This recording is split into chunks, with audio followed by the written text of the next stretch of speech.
Yo,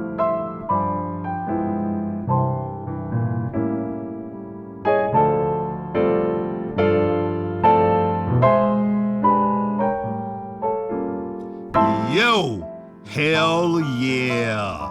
Wyatt begins in like 5, 4, 3, 2, 1. Yo, welcome to Wyatt. And I'm your host, Wyatt O'Brien Evans. Grr, woof, goddammit, woof, woof, woof, woof.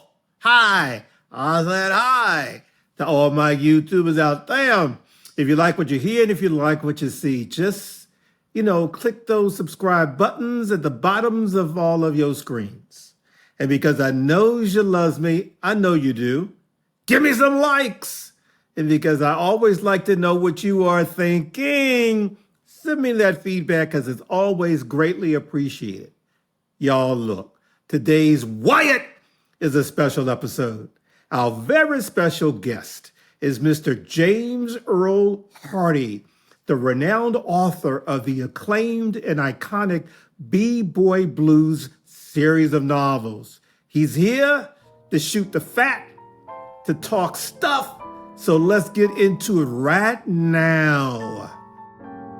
So without further ado, Wyatt, it's privileged to welcome Mr. James Earl Hardy, the author of absolute awesomeness and the acclaimed and iconic B-Boy Blues series of novels. Talk at me, my brother. How the hell are ya? I'm really good. How you doing, Wyatt? I am with good. Exclamation points. That's right. Give me as many as I can get. No, but listen, in all seriousness, James, thank you so much for taking the time to appear on Wyatt. Man, it's greatly appreciated. Thank you so much for the invite. Oh, listen, my pleasure. It's been a reunion and a long time coming, so. Yeah, because, I interviewed you for a print publication. I can't remember the name of it, like 20 years ago. Yes. And I think we did it via the phone or something like that. Yes. Mm-hmm. Got it. I think it was for Q Bliss, which is now defunct, but that's been 20 years. So it's good to see you, my brother. Yeah, you too. Okay, now look, this is what I'm going to do. Before we get into the nitty gritty of our conversation, I'm going to do a this is your life thing because I want our audience to know everything that you've done. You know what I'm saying?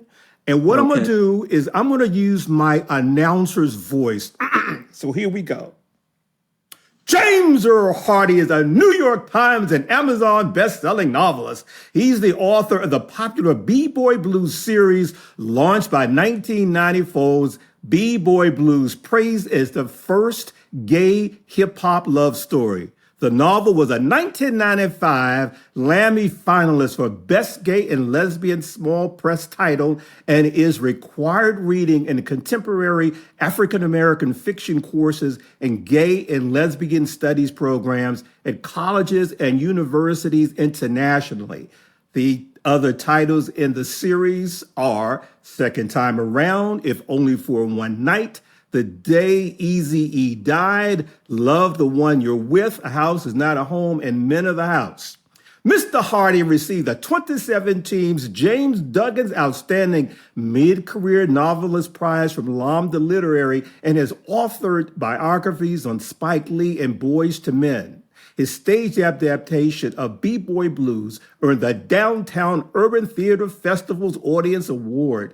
After sold-out national tours and New York encores, the play enjoyed a critically acclaimed, sold-out engagement at the 47th Street Theater, for which it won three Broadway World Off-Broadway Awards, including Best New Play. And this ain't it.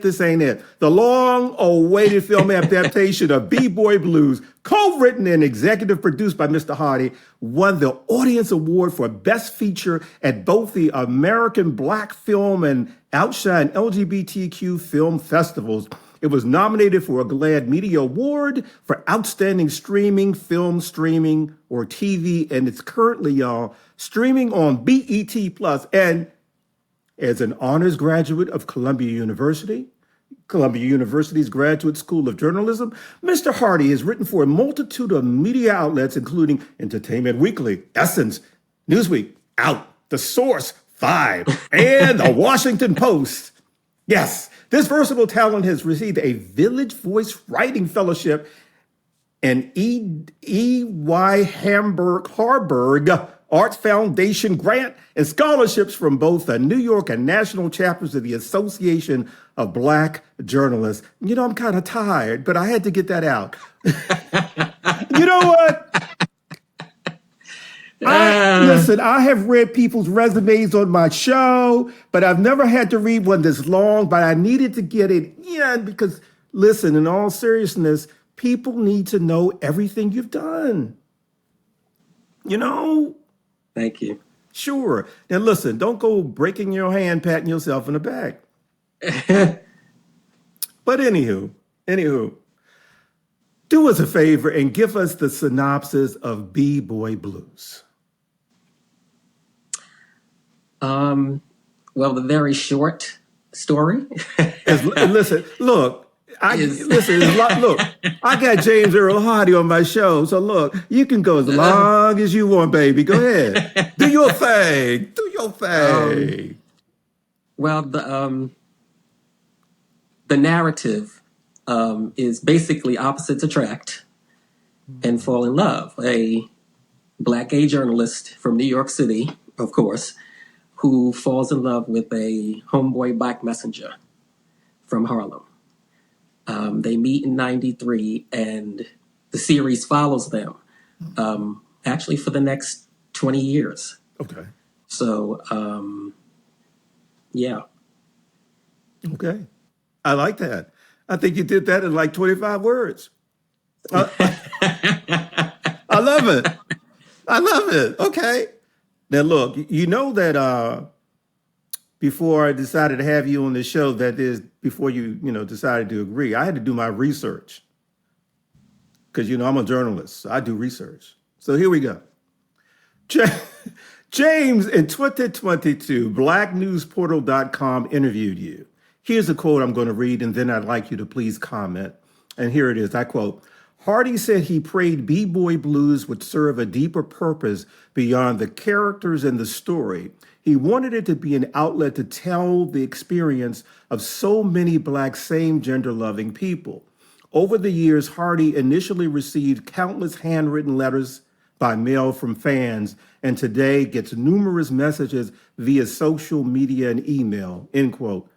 Let's talk about that.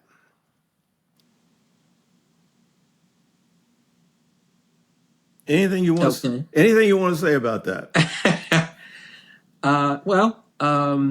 Those letters and now emails and direct messages are very much the gifts that keep on giving. Right. It's the reason I wrote B-Boy Blues in the first place. I was in the arts department at Newsweek in the summer of 1993. And I just graduated from Columbia University's J School. Mm-hmm. And one of my, I guess you could say, tasks was to read books by authors that the editors were not familiar with. Oh, okay. And if something caught my eye, they might allow me to do a capsule review or even a short Q&A with the author. Okay. And after a couple of weeks, I was depressed because I wasn't seeing me in any of those books. Yeah. And I finally realized after a few years of complaining about not seeing something on a bookshelf that reflected me and the brothers and sisters I knew, that, I was going to have to write it myself. And 3-4 months later, B-Boy Blues was born. That is wonderful. We're going to loop back to that. But what I want to do, man, is take you through the quarters of time so we can learn about your backstory, because the audience at Wyatt, I said Wyatt, are nosy like that. They like to get all up in your business. They want to know your backstories. They want to know all this stuff. So let's start with, where were you born and raised? Bedford-Stuyvesant, Brooklyn, in New York. Okay. Spike So, Lee land. all right now. Hmm. Uh-huh. Okay. You know, I always like to ask James, my special guest, this question because sometimes it can provide a window into the person that he or she is today. So here it is. What was James like as a little boy, a little nipper? Give us like, oh, three characteristics or qualities or attributes that best describe you. Quiet, No. Okay, go ahead. shy, but very artistic. Ah, okay. Quiet and shy, huh? Hmm. You probably got into a whole lot of trouble, didn't you? See, I was quiet and shy too, and I know I got into my share of trouble, and people said, "Well, he didn't do that because he's quiet and shy." But okay, cool. Um, you know, we have a mutual friend, Eddie S. Pierce Jr. He's founder and Yes. CEO of Rainbow Room Publishing. He recently interviewed you for his podcast, Rainbow Room Publishing Live, and you stated, and I quote, writing has always been like breathing for me, end quote. And you stated that you wrote your first poem at age 8. Let's get into that.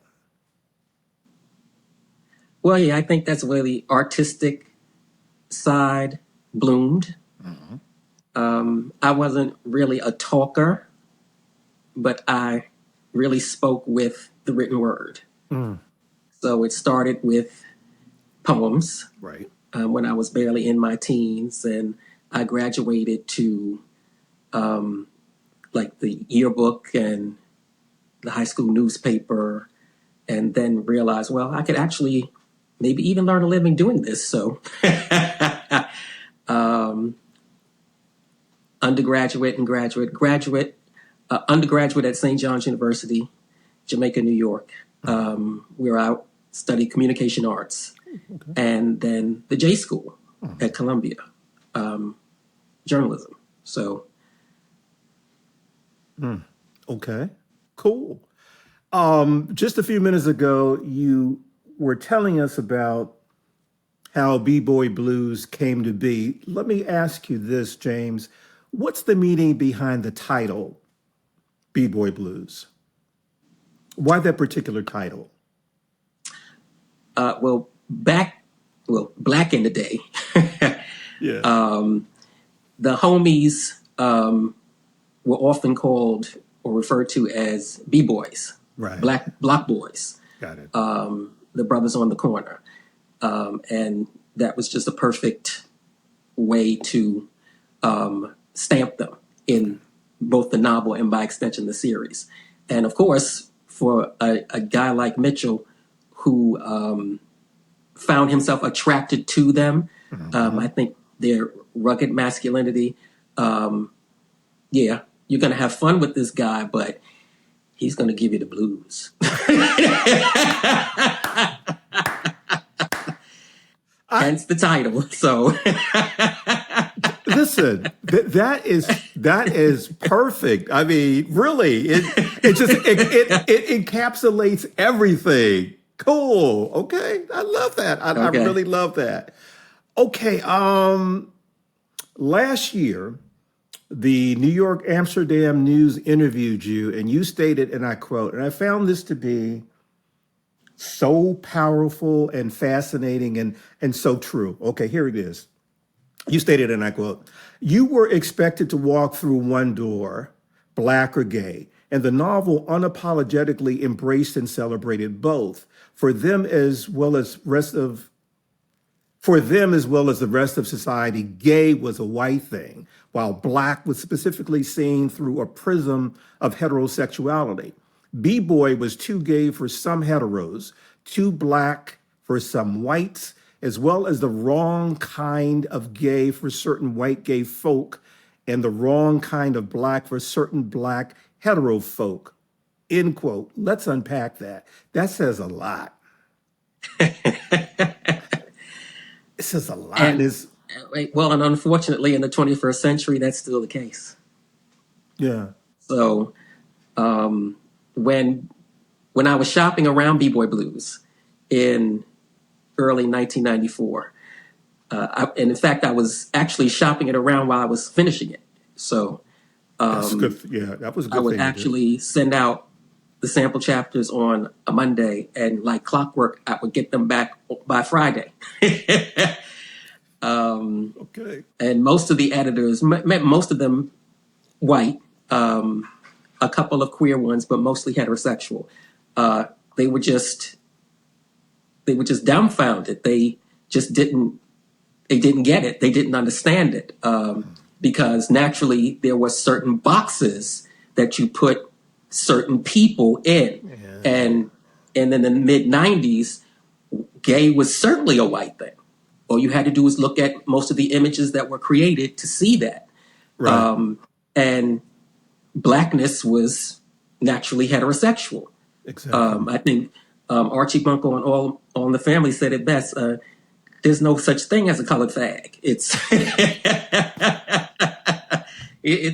what are you talking about? What do you mean? And if there's no such thing as a colored fag, there certainly isn't any such thing as a gay homeboy. Yeah. So That's I true. was stepping into territory that was it was a minefield for a lot of people, Wow. but it was the natural state of being for so many of us. So it was just a question of finding an editor who understood that just because they didn't see a story like this yet or before didn't mean that there wasn't an audience out there for it. But now, correct me if I'm wrong, Allison Publishing picked it up, gave you a Yes. book deal. And Allison, I don't know if they're still around today, No. but so they're defunct, I believe, right? Or Yes. okay, so they're gone. Okay. Yes. But Allison took that chance, and Allison was a white press predominantly, correct? White gay press, right. So how did they decide to pick it up? Well, Sasha Allison, the president and publisher of Allison Books, Okay. well, he knew that, well, just because he hadn't seen this type of story before didn't mean there wasn't an audience for it, especially since he had already published the groundbreaking Black gay anthologies, In the Life and Brother to Brother. Right, So, right. Essex. Yeah. right.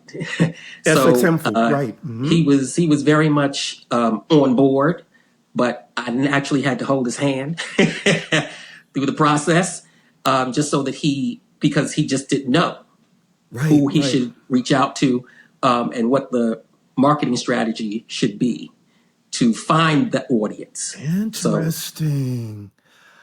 Ah, okay, because I forgot that Essex Hemphill, who was a friend of mine, was with and Allison as well. Okay.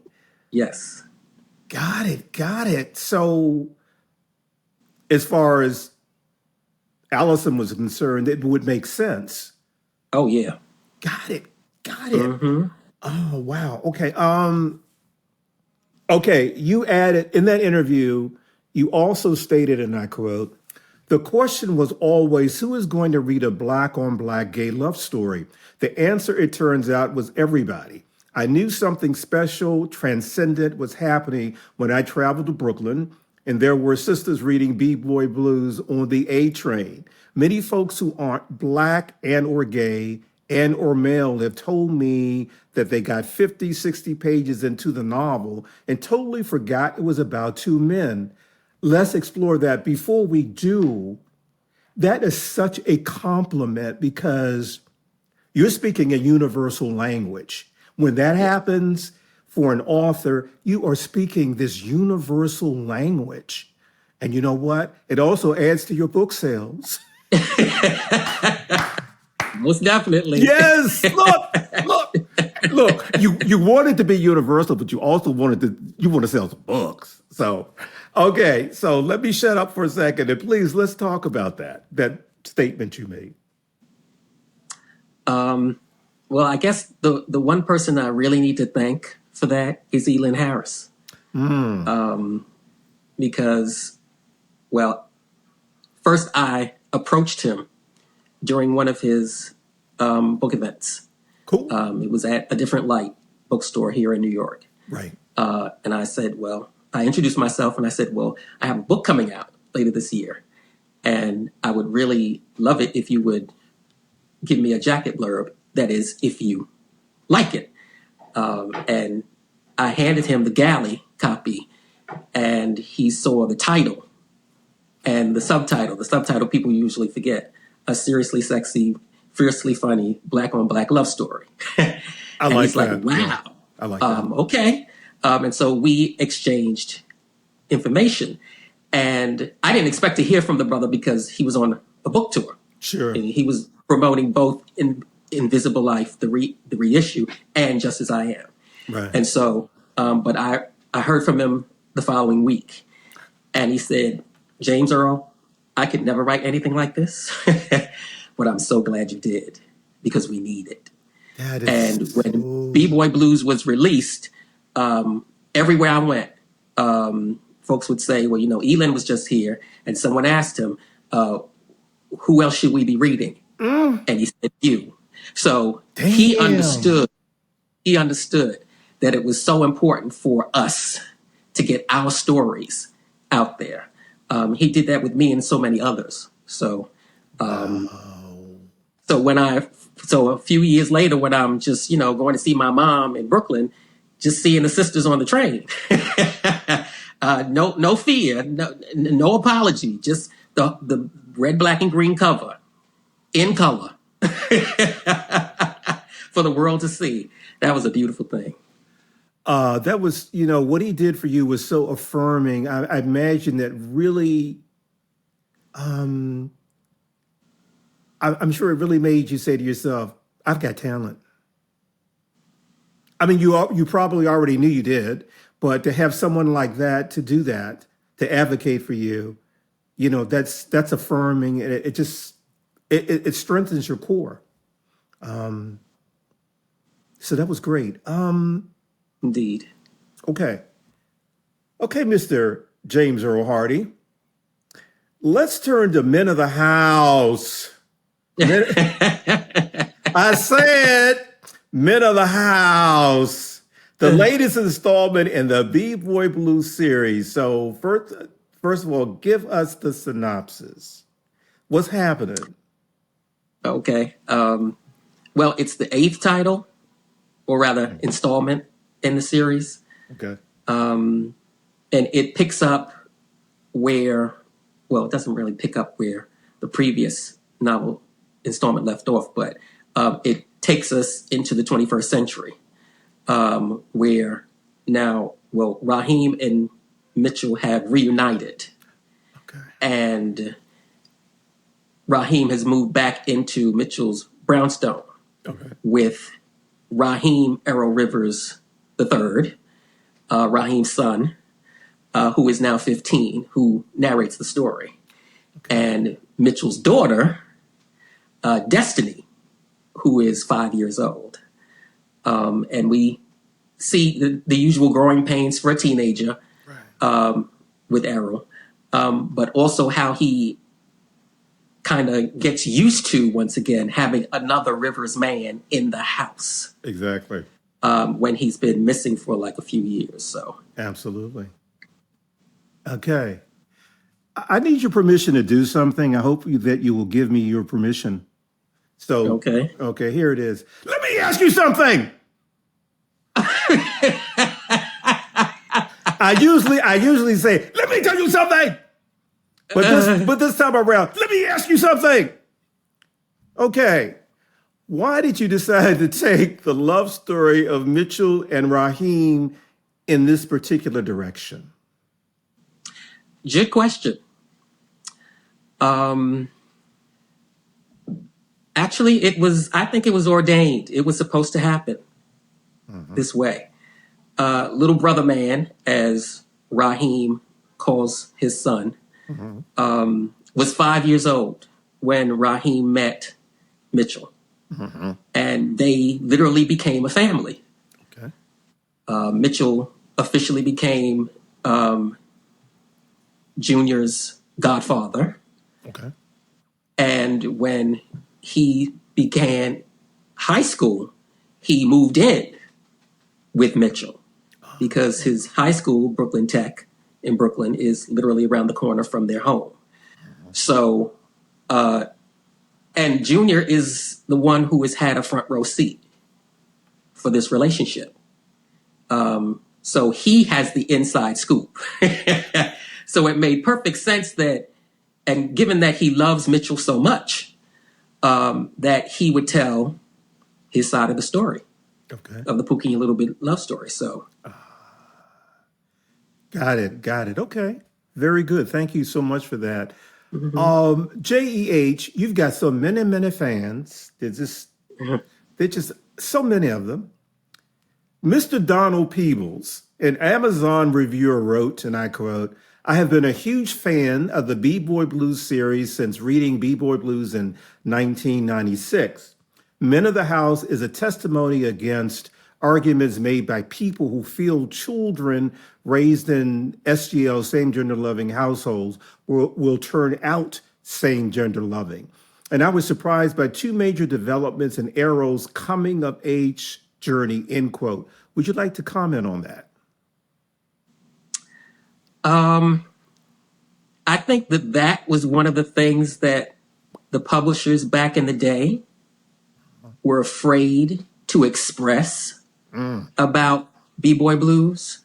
That you had this young man, Raheem was 21 at the time, who was a father Okay. to a 5-year-old boy, and that he introduced Mitchell to his son, and they literally became a family unit. And that was just a concept that they did not see. In fact, we just did not see gay, bi, queer, same gender loving people raising their children. Right. So, Absolutely. and because of the stereotype, because of that, well, that you're going to turn a child gay Right. if they're in a same gender loving home, they probably didn't want to touch it. Absolutely. But I knew, and I to this day still know so many of us who are raising our own children or children of others. Right. So it was just a natural happenstance. And for a brother like Raheem, to say, well, I'm going to introduce this man to my son, Right. that was a really big deal. Right. He had to have felt really safe and secure in doing that. So, Got it. Got it. Okay. JEH, let's move on to B-Boy Blues, the film. How pleased were you with the adaptation to the screen? Was anything sacrificed in the translation to the screen? Because you only have like 90, to 120 minutes for a flick. right. Was the essence, or was most of the essence still intact? Yeah, I think you used the right word, the essence. Right. That was always the beginning, the middle, and the end for me when Right. it came to whoever I was sitting across the table from to bring it to the screen. It was, I don't want to make B-Boy Blues light. Right. We're not cutting out all the gay stuff. Right. And I don't want to make B-Boy Blues white. We're not turning Mitchell and or Raheem into white people. No. No, don't do that. No. No. Yeah. So yeah,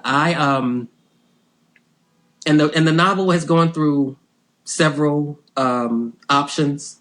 At least a half dozen scripts have been written over the years. But I got to say that, yeah, it was a 25, 26-year wait, more than a quarter of a century. But it was so worth the Wow. wait. It was so worth the wait. Jesse just did a phenomenal job. And for it to be his first feature film, his directorial debut as a feature film, just awesome. And I watch the movie every day. And well, I guess I can't say that I actually sit down and watch it. Um, Hmm. but just like most people know that when I'm writing, there's always music playing. Um, Uh-huh. B-Boy Blues, the film, is kind of like an extension of my soundtrack. So even if I'm not sitting Hmm. down watching it, it's on.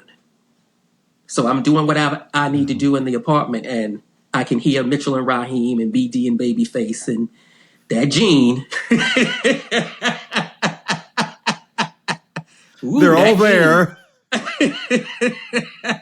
Just They're all carrying there in on. your house. They're in the house with you. Hmm. Now, that's Jussie Smollett. He was one of the executive producers, correct? He's one of the producers, Okay, and got it. he's also co-wrote the screenplay with me. So Oh, great. Okay, okay. Um, Mr. Hardy, you've said that the B-Boy Blues universe is an extension of yourself. How so? And I'm going to ask you a question that I'm sure you've gotten a lot over the years. How much do Mitchell and Raheem, the main characters, embody you? And which protagonist are you most like? um, well, I've always said that B-Boy Blues is an extension of me. Hmm. That it was of the world that I existed in at that Hmm. time. Okay. Most people assume that Mitchell is me, naturally, because we have a very similar bio. But Hmm. B-Boy Blues, as it unfolds, is not the story of JEH meeting a B-Boy one summer and falling in love, and Okay. literally adopting his son as his own. That didn't happen to me, but I Hmm. know so many people Right. personally and who have reached out over the years that it has happened to. So Got it. it's Hmm. fiction, but it's so real. I like that. I like that. Okay. Let's discuss the enduring impact of B-Boy Blues. I mean, it's been a little more than 30 years since the first installment in the series. It's also on audiobooks now. And Yes. you've stated, which is really cool, and you've stated, and I quote, the world can't survive without art and artists, especially in times like these. It is so important that you nurture and amplify your voice. As a writer, nothing I've created in my almost 60 years on this earth has created the kind of communion that B-Boy Blues has, end quote. Man, that's poignant and profound. And let's please get into that. Um, when B Boy Blues was released, I wasn't going to go on an official book tour because, well, Oh, Allison Publications was a small publisher. right. They were based in Boston, and there Mhm. was literally no money to send Yeah. me out. Right. Uh, Right. but once the novel hit and Mm. folks got their hands on the book, Right. they're like, "We got to see you. Yeah. Yeah. We got to see you to make sure that this is not like a joke somebody is playing on us." Because how did they even allow you to get this book published, and how are you just presenting us in this way that allows us to be free? Mm. For Mm. many of us, it was freedom, and to come together. Uh-huh. Those folks pooled their resources and brought me to town, so that people could actually reach out and touch, Reach out and so they could touch. see, right, so they could see that I was real. Hmm. And so that was the kind of communion that we Oh, created man. because of that book. And mind you, this is the mid 90s. So to see so many of us not have fear, to meet in a public space, Hmm. to talk about a book like this was a Right. really big deal. Yeah. So, Wow. Well, here's another cliched question. when you were going on the book tours and seeing people, how did it make you feel? How did it affect your very core, your essence? How did it make you feel?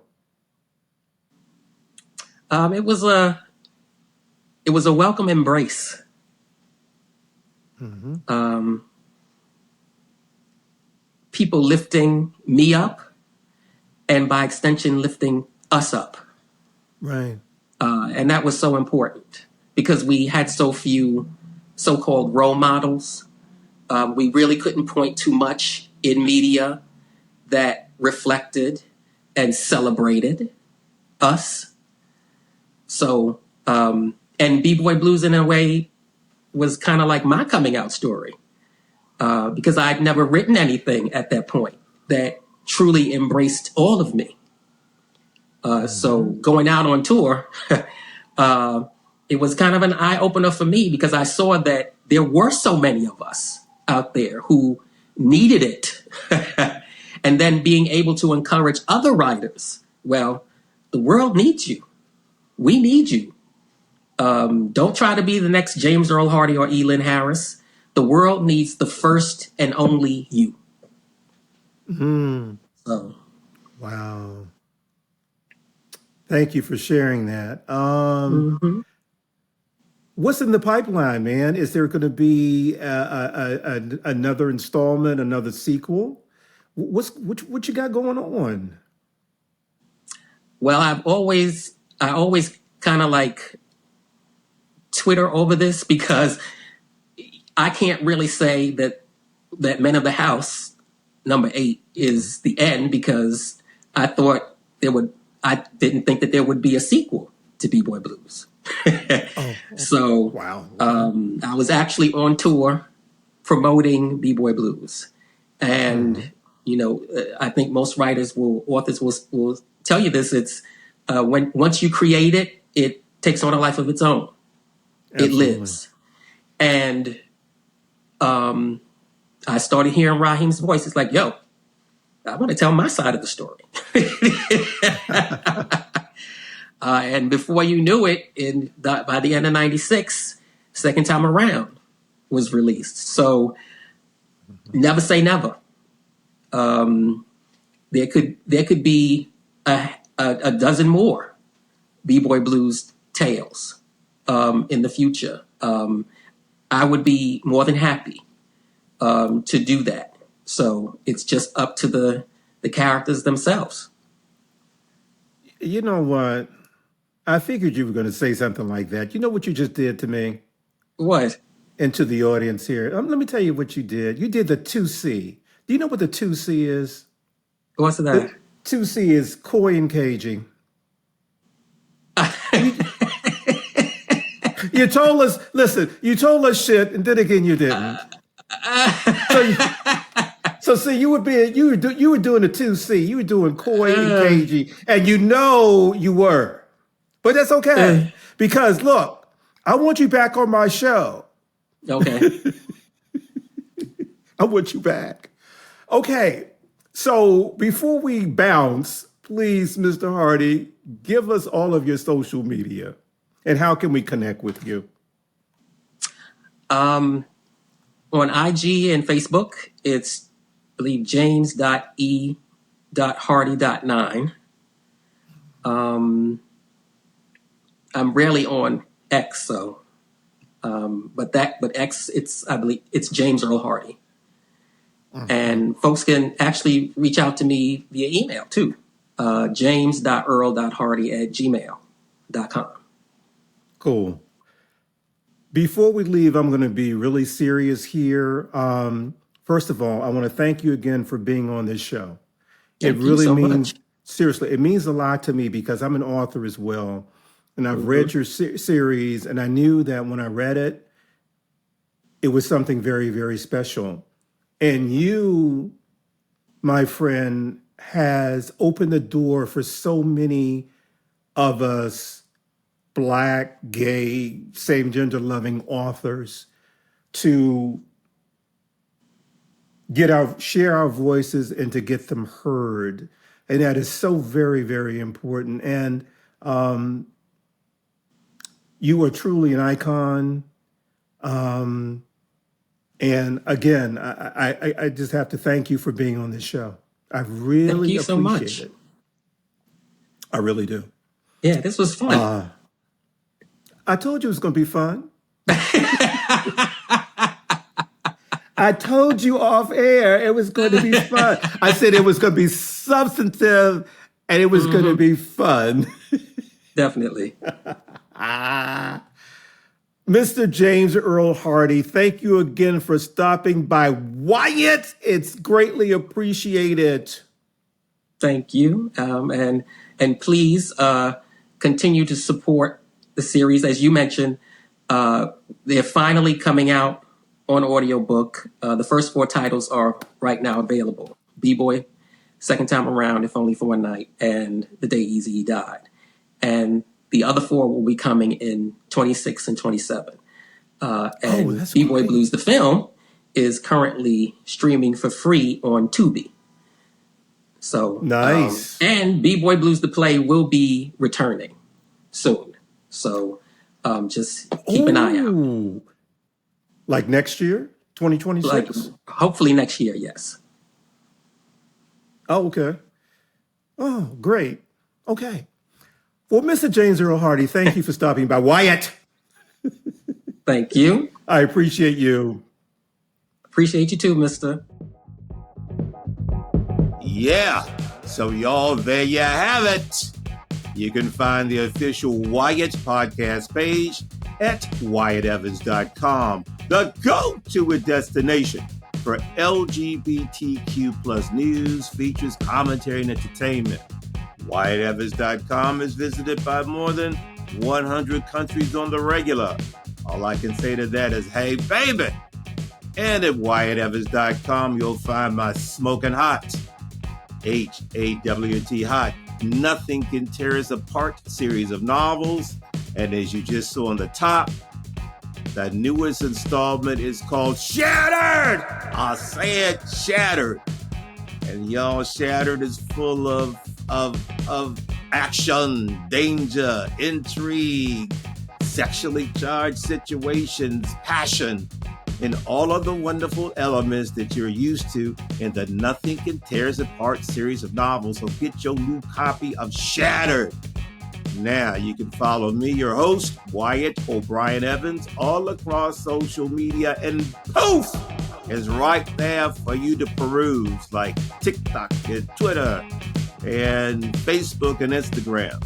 And if you have any comments or whatever, you can hit me up at wyattonair@gmail.com. So until next time, y'all, woof, goddammit, woof, woof, woof, woof. I said woof.